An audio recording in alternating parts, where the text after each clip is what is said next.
영화 넘버링 무비는 영화 작품을 단순히 별점이나 평점으로 평가하는 것에서 벗어나고자 합니다. 넘버링 번호 순서대로 제시된 요소들을 통해 영화를 조금 더 깊이 다양한 시각에서 느껴볼 수 있기를 바랍니다. 편집자말 조영준 기자 주의. 이 글에는 영화의 스포일러가 포함되어 있습니다. 영화 더 파더 메인 포스터? 영화 더 파더 메인 포스터 C. 판시네마 주식회사 01. 딸이 구해주는 간병인을 자꾸 내쫓는 노인이 하나 있다. 이번이 세 번째. 노인은 자신을 돌보던 간병인이 시계를 훔쳐갔다는 거짓말로 딸 앤에게 해명하지만 딸은 사실이 아니라는 것을 이미 알고 있다. 금방 거짓이 들통나지만 그녀의 아버지 80대 노인인 안소니는 적반하장 시치미를 뚝 뗀다. 그뿐만이 아니다. 이 노인은 틈만 나면 딸이 집을 노리고 자신을 어디론가 보내려는 낌새를 느꼈다며 자신은 절대로 자신의 집을 떠나지 않겠다고 악다구니를 쓴다. 그런가 하면 언젠가는 완전히 다른 모습을 보여주기도 했다.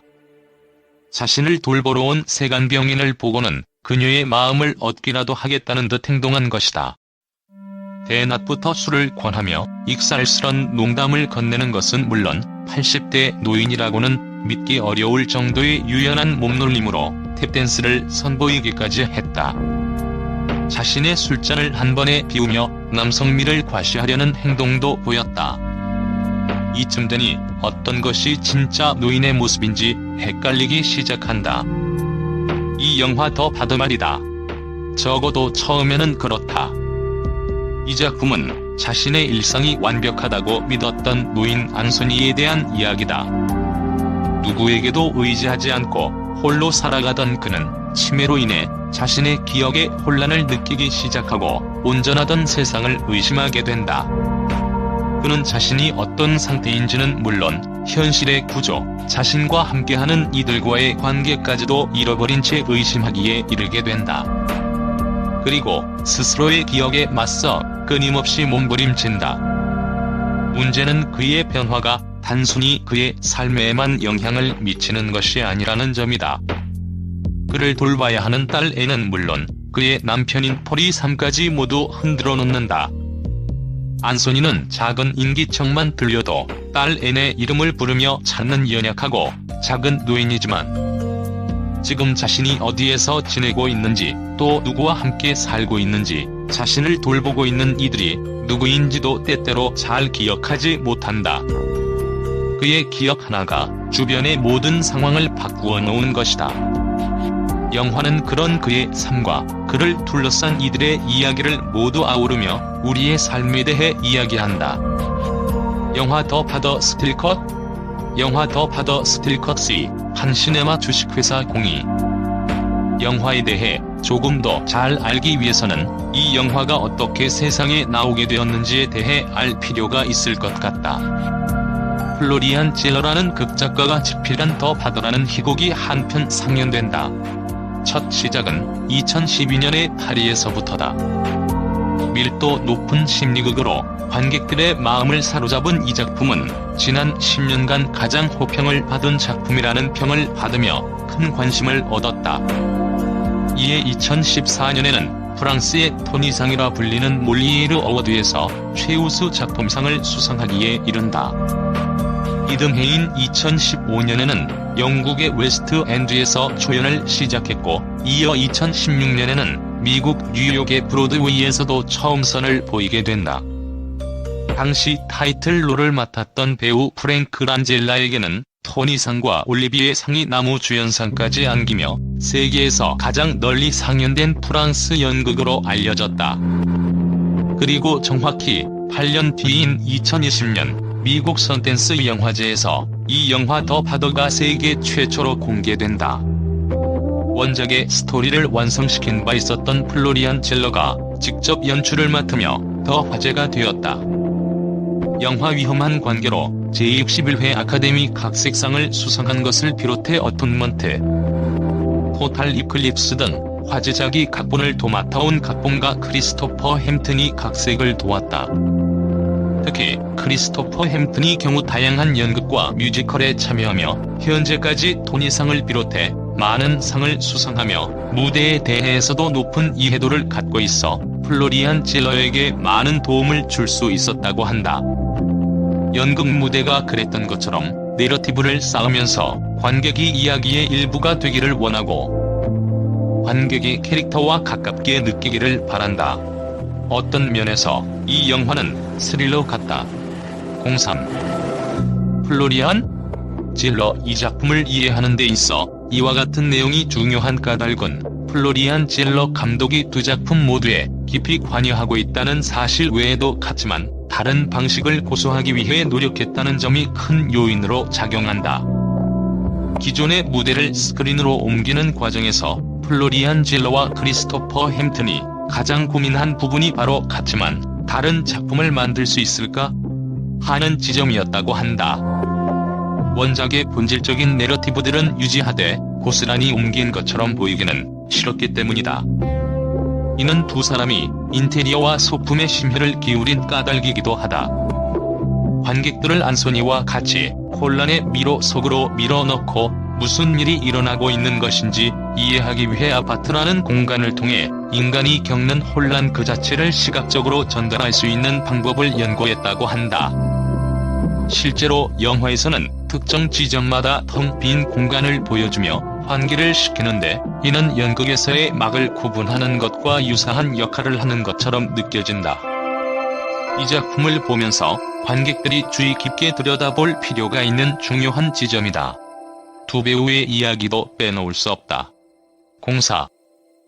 이 영화 더 바더의 중심에는 역시 치매를 겪는 80대 노인 역을 완벽히 수행해낸 배우 안소니 홉킨스가 있다.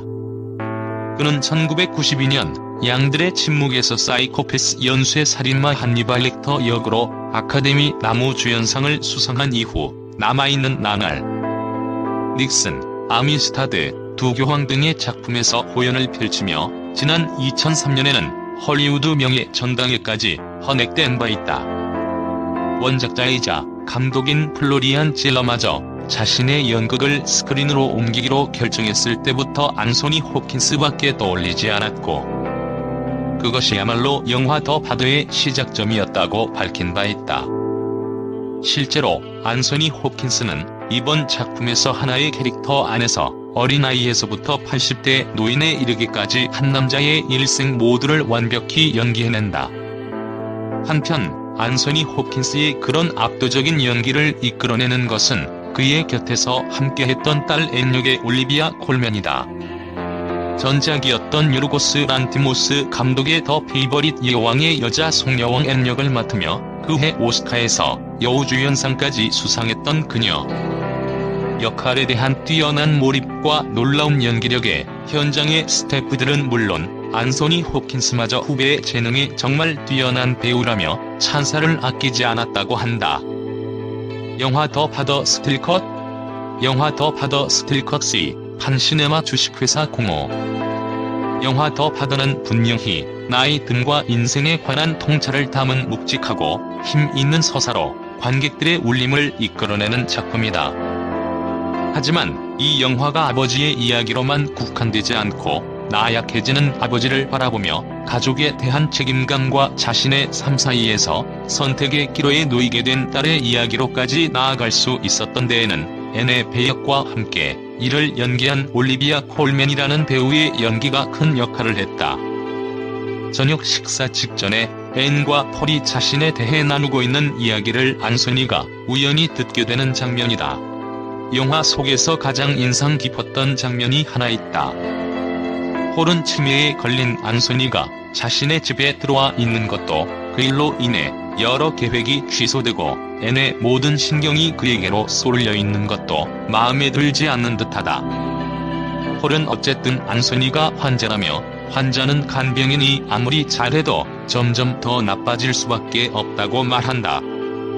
두 사람의 대화가 그쯤 되었을 때 이야기를 듣고 있던 안소니가 부엌으로 들어온다. 안소니가 부엌에 들어온 뒤에도 폴은 그를 위해서라도 다른 방법을 찾아야 한다고 앤에게 강변한다. 그 사실을 앤도 알고 있지만 쉽게 수긍할 수는 없다.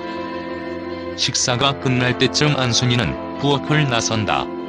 아버지 본인 앞에서는 더더욱 말이다. 그런데 조금 전 식사를 시작하기 직전에 앤과 폴이 자신에 대해 나누던 이야기가 다시 시작된다. 하지만 이번에는 그가 부엌으로 들어오지 못한다. 아마도 그의 치매가 표현된 방식이다. 06. 안선이는 자신의 방으로 도망치고 만다. 그동안 배우 줄리안 무어의 호연이 돋보였던 스틸 앨리스나 노인 치매와 함께 그 가족들의 이야기를 투영했던 조금씩 천천히 안녕처럼 알츠하이머나 치매를 소재로 한 작품들은 꾸준하게 제작되어 왔다. 다만 그 중에서도 이 영화 더 파도가 돋보이는 것은 치매를 겪는 환자를 바라보는 것에서 그치지 않고 작품을 통해 그 인물을 직접 경험하게끔 한다는 것이다. 플로리안 젤러 감독은 이에 대해 관객이 미로 속에서 손으로 벽을 더듬어 길을 찾는 기분을 느꼈으면 한다고 밝힌 바 있다. 앞서 언급한 장면이 바로 대표적이다. 실제로 관객들이 80대의 노인이 되어 치매에 걸린 자신의 처분을 두고 이야기를 나누는 딸 부부 내외의 대화를 직접 듣게 된다면 어떤 기분이 들까? 각 지점마다 주어지는 영화적 표현들로 인해 극장을 찾은 관객들은 러닝타임 속에서 끊임없이 주어지는 또 변화하는 상황들 속에서 마치 스스로가 안선이가 되어갈 것이다. 그리고 자신의 기억을 잃어버린 듯한 시네마적 경험을 하게 될 것이다. 영화 더 파도에는 수십 년 동안 모든 순간을 물들였던 관계가 갑자기 돌이킬 수 없을 정도로 변하고 나면 어떤 일이 일어나게 되는지 보여주는 가슴 아픈 이야기가 있다. 모든 부모와 자식의 관계에서 자식의 부모의 보호자가 되고 부모가 자식에게 의존해야 하는 순간이 다가온다는 것.